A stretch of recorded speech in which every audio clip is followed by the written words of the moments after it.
నమస్కారం అండి. పెద్ద సినిమాకి సంబంధించిన వాళ్ళు ఐపీఎల్స్ ఇప్పుడు జరుగుతున్నాయి కదా! అవును. వాళ్ళు అందులో పబ్లిసిటీ చేసుకోవట్లేదు. అదే 'నాని' గారి సినిమాకి సంబంధించింది 'ఆయా షేర్' వాళ్ళు మంచిగా ఐపీఎల్‌లో పబ్లిసిటీ చేసుకుంటున్నారు. దీనిపై మీరేమంటారు? ఒకటండి, 'పెద్ది' సినిమాలో హీరో 'రామ్ చరణ్' గారు.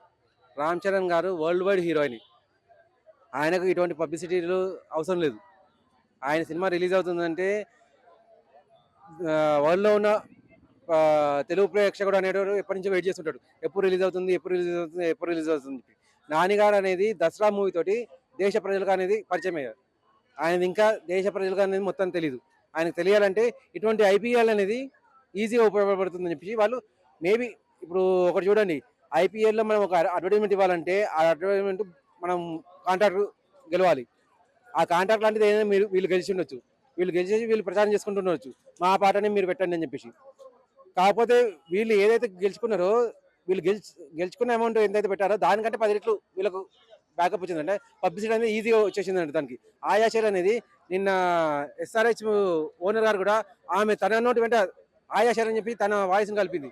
అది క్లియర్గా మనం కూడా వినడం జరిగింది. అంటే ఆ ఆయా షేర్ సాంగ్ అనేది క్లియర్గా దేశం మొత్తం వినబడింది అన్నట్టు.